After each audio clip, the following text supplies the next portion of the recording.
What's up, inner tubes? Welcome back to another episode of Red Dirt Reef. We're getting started on this 180. I figured I'd put together a little update for you guys because I haven't really showed anything at all other than the drilling video. So this is supposed to be a step-by-step process. However, I've been a tad busy, as we all are. Common story, right? But anyway, so it's up and running now.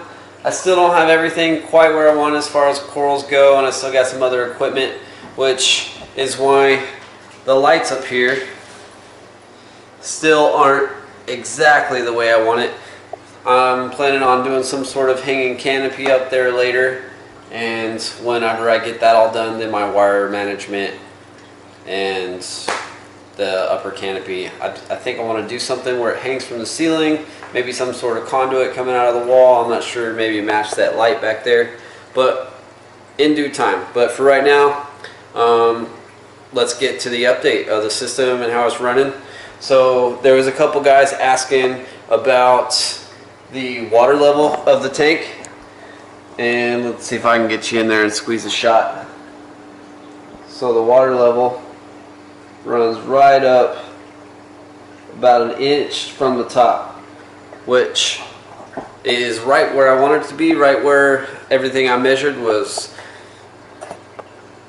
looks like it was right where it's supposed to be. So we did good there. So if you guys were copying what I was doing or just trying to follow along, then you're good to go on the Eshopps L overflow.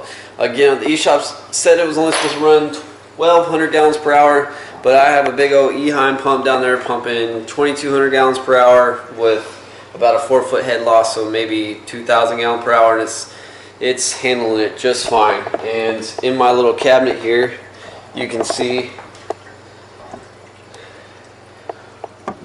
all my plumbing there, and I'll get you in there real tight and we can have a little listen. It's pretty quiet. So the plumbing goes down here to my sumps. I've had to do a little bit of tinkering with the Cone skimmer. I really like the Cone. I think it's a great product, but I will say some growing pains have happened because that protein skimmer is highly sensitive to water level, and I have it set up right now kind of jerry-rigged on some foam blocks just to like find out exactly where the water level best sets before I build a protein skimmer stand for it. So, and it seems to like that pretty well. And my Tideline 48 sump here, I can adjust the water level some more. However, my refugium that I'm running is full of live rock, so I like to keep the water level just over that. And then again, there's my big old Eheim return pump in there, and again the wire management is yet to be desired, but I got the ATO on there, the Kalk reactor, got my GFO and Carbon in here. That's my auto top off container. Skimmer light is yet to be ordered, so that needs to be, I need to get that on order pretty fast. I mean the old just hardware light is doing, the hardware store light is doing okay, I guess, but I mean, you can see if I can get a tighter shot on that skimmer. I really like the little, I don't know what you want to call them, little cones in there, little bubble blasters. You can see it really blasts and there's a lot of turbulence inside there. And it makes some awesome skimmate.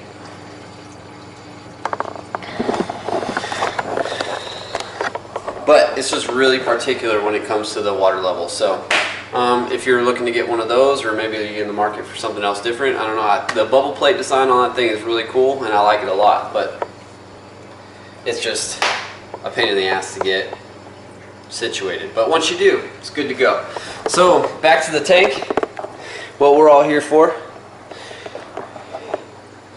I've kind of got everything in the neck of the woods that I want,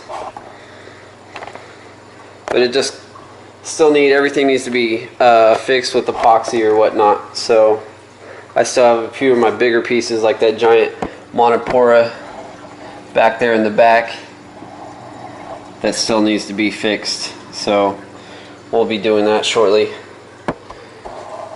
in the next week or so. I did have a bit of a diatone bloom, I guess from leaving my rocks out while I was moving everything and doing my aquascaping. I had some bacteria die off, so I got a bit of diatom in there right now, so don't judge my life, but it is what it is. And my aptasia control. When my filefish died, my aptasia came back, and they came back with fury. So I got another filefish, and hopefully he starts eating some aptasia here shortly. He or she, not being sexist, you know, just is what it is. But I have yet to see him eat some aptasia. He's loving the mysis. My other one would never eat mysis. He only ate aptasia. And when he ate all the aptasia off, he died because he starved to death, and I couldn't get him to eat anything besides the aptasia. And this one is the complete opposite. So just goes to show you that all fish have their own personalities, and we just got to learn to live with them. Okay.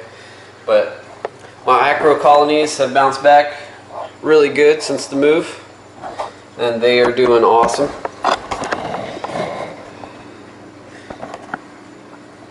I got my purple stylophora there, little pink and green bird's nest, and I've got some more on the backside. We'll get over there. There's a orange and blue digitata back there, and I have a red ora tabling acro, little torch coral, hammer. Brain coral's doing good. My chorus wrasse, who's starting to change colors. And again, some of these corals that I've just kind of put up there, and now they're kind of falling off, like that frag right there. And somebody has managed to piss off my Lobo. And I got the frag rack going. Hopefully get all these fixed here shortly. And the colors down here are kind of ugly because I'm running one of my old lights. I haven't had a chance to put the money together to order the same style of light as those up there. But there's the little piece of the red planet ora. It didn't really like being moved. I was kind of rough on it moving it over here. And I got my octopus or frog spawn coral down there. Another purple finger or leather little acan action.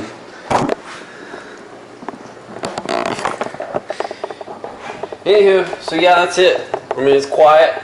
It's all together. Everything's starting to come back. Just hopefully I get the rest of my equipment in. The main thing is the light up here needs to get fixed because it's not the same color, and you can see that this side over here is definitely just a lot better picture than over there. It's kind of yellow, which is why I got rid of those lights first place on the old 120 that's still back over there in the corner. I haven't got rid of that, so I'm about to be putting that on Craigslist here shortly. But that's it. Just a quick update for you guys on the system there. So there'll be more to come. Oh, I'd like to do a review on this guy here. This is the J-Bow or J-Cod Wannabe Max Spec Gyre, and it is the big one, the 55 watt. I got it off of eBay, and I haven't really seen any reviews, and there's only like one seller on eBay that's selling the big guy. There's a lot of the 15 watt and the 22 or 25 watt, but the 55 watt, I mean, that thing, I'm only running it at 40 or 50%, and it is making waves all the way down this 6-foot tank. And it runs, if my dog will get out of the way there, that's Enzo. It runs on the same timer as the rest of them, but I usually only run about 50% there, and I run the wave really slow, and it still rocks the water really good. I mean, you can see the movement in there. It's pretty awesome. So, anyway, that's it. Later, guys.